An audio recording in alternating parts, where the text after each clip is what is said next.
اللہ اللہ bye بسم اللہ تدر مانا ہے ذبح عظیم. یہ تو اس سوال کا جواب ہے جو میں نے لیوٹن میں تقریر کرتے وقت یہ منظر بیان کیا تھا، لیکن اس کی شرعی تحقیق نہیں پیش کی تھی. غالباً یہ بات آپ کی سمجھ میں آ گئی ہوگی کہ جناب امام جنت مقام کا قبر پر حاضری دینا یہ معاملات میں سے نہیں ہے. جو واقعات وہاں انہیں پیش آئے یا جو قبر کی کیفیت تھی اس کو لوگ آج مبالغہ سمجھتے ہیں. کہتے ہیں جی اس پر کوئی قرآن کی آیت پیش کرو، کوئی حدیث پیش کرو. یہ حدیث پیش کی ہے نا. جب جناب خدیجہ کو 450 میل کی دوری پر سہیلیوں کے آنے جانے کا پتہ ہے تو اماں جان کو قبر پر اپنے بیٹے کے آنے کا کیوں پتہ نہیں؟ یہ حدیث ہے نا.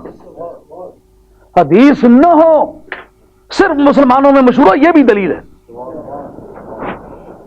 مسلمانوں کے اندر کسی چیز کی شہرت یہ بھی سند ہے. کس طرح؟ مثلا مشکات شریف کتاب الکرامات صفحہ 545 صفحہ 545 کے اندر یہ مسئلہ لکھا ہوا موجود ہے کہ حضرت سیدہ عائشہ راویہ ہے، کہتی ہیں کہ کنا نتحدث بیننا، ہم لوگ آپس میں باتیں کیا کرتے تھے. کیا باتیں کیا کرتے تھے؟ کہ ان النور لا یزال یرا علی قبر نجاشی، کہتا ہے نجاشی کی قبر پر ایک نور کے صدا ہونے کے بارے میں ہم آپس میں باتیں کیا کرتے تھے. ہم کہا کرتے تھے کہ نجاشی کی قبر پر ہمیشہ ہی نور دیکھا جاتا ہے. یہ نجاشی ہے کہاں؟ حبشے میں. حبشے میں اس کا مزار ہے. جناب سیدہ باتیں کہا کر رہی ہے دیار پاک مدینہ میں. کیا کہہ رہی ہیں؟ کہا ہم آپس میں باتیں کیا کرتے تھے کہ نجاشی کی قبر پر سدا نور دیکھنے میں آتا ہے. سدا لا یزالو، ہمیشہ نور دیکھنے میں آتا ہے. اس پر حضرت مولا علی قاری رحمۃ اللہ فرماتے ہیں اس کو سند سمجھیں یا نہ سمجھیں، کیونکہ موقع کی تو یہ گواہ نہیں. روایت جس کی بیان کرتی ہیں وہ ہے حبشہ کا واقعہ، اور بیٹھی ہوئی ہے دیار پاک مدینہ میں. زندگی میں کبھی نہ جانے کا اتفاق ہوا نہ آنے کا اتفاق ہوا ہے. نہ نجاشی سے کوئی رشتہ ہے نہ ناتا ہے، نہ کوئی خونی تعلق ہے نہ اخلاقی تعلق ہے. اگر تعلق ہے تو صرف اتنا ہے اس نے سرکار کو بن دیکھے سرکار کا کلمہ پڑھ لیا تھا. لیکن واہ حسین وہ تیرے چاچے کا کارنامہ ہے، تیرے چچے نے سے کلمہ پڑھایا تھا، یہ تیرے چچے کی کمائی ہے. تاریخ اسلام میں سب سے پہلا بادشاہ جو مسلمان ہوا ہے وہ تیرے چچے کی یلغار کی یادگار ہے. تیرا چچا وہاں مسافر بن کر کے گیا، لوگوں نے مجرم بنا کے کورٹ میں پیش کیا تو کھڑے ہو کے پتا چلا کہ یہ آدمی عیسائی ہے. اس کی موجودگی میں عیسائیت کا رد اس کے دربار میں بیان کیا تھا. جب عیسیٰ علیہ السلام کے حالات پر پہنچے تو اس نے ہتھیار ڈال دیے. اس نے کلمہ پڑھ لیا تھا. اب نجاشی کا مرنا، اس کی قبر پہ نور کا ہونا جناب سیدہ نے نہ خود جا کے دیکھا نہ ان کے بیان میں اس بات کی بو آ رہی ہے کہ اس آدمی سے کبھی ملاقات ہوئی ہے کہ جس آدمی نے اس نور کو دیکھا تھا. جب انہوں نے خود دیکھا بھی نہیں، دیکھنے والے کو دیکھا نہیں اور سنانے والے کو سنا نہیں، کہتے ہم بیان کیا کرتے تھے. اس پر مولا علی قاری رحمۃ اللہ فرماتے ہیں کہ اس بات کو سند مانے یا نہ مانے کہ نجاشی کی قبر پر نور.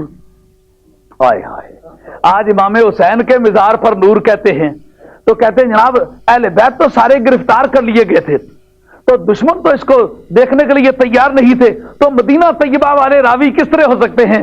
میں یارو پوچھتا ہوں مدینہ شریف سے کربلا زیادہ دور ہے یا مدینہ شریف سے حبشہ زیادہ دور ہے؟ اس پر کبھی کسی مولوی صاحب نے اعتراض نہیں کیا ہے جی کہ جناب سیدہ عائشہ رضی اللہ عنہ کی تو کبھی اس ملاقات ایسے آدمی سے نہیں ہوئی تو وہ نور کس طرح دیکھا کرتے تھے جب انہوں نے دیکھا بھی نہیں، دیکھنے والے کو بھی نہیں دیکھا. کیوں جناب؟ پرکھنے کا ایک اصول ہے کہ نہیں؟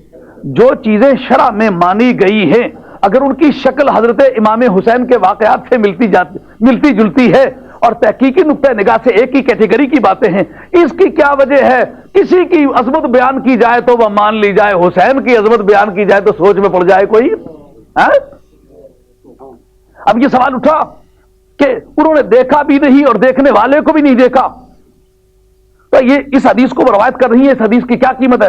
فرمایا یہ معتبرات میں سے ہے. کیوں کہ دیار پاک مدینہ کے ان مقدس بندوں میں اس بات کی شہرت ہے جن کی موجودگی میں وحی الہی آتی رہی، جنہوں نے سرکار کے گیسوئے مشک سا کے تماشے دیکھے، جنہوں نے نبی پاک علیہ الصلوۃ والسلام کے چہرے و دعا کا لطف اٹھایا ہے، جنہوں نے یاسین کے دندان کو مسکراتے دیکھا ہے، جنہوں نے طٰہٰ کے مکھڑے کو جگمگاتے دیکھا ہے، جنہوں نے واللیل کی زلفوں کو لہراتے دیکھا ہے، یہ ان لوگوں کے درمیان بات مشہور ہے، اگر غلط ہوتی تو ٹوک دیتے۔ ان کے اندر بغیر کسی تردید کے اس بات کا مشہور ہونا یہ دلیل ہے اس بات کی کہ یہ بات حق ہے، کسی کتاب پہ نہ ہو پر ان میں مشہور ہونا حق ہے۔ ارے نجاشی کی بات مشہور ہو جانا حق ہے تو حسین کی بات مشہور ہونا کیوں حق نہیں ہے؟ اشرقت نفسی بنور من فؤادی حينما رددت يا رب العباد وانتشت روحي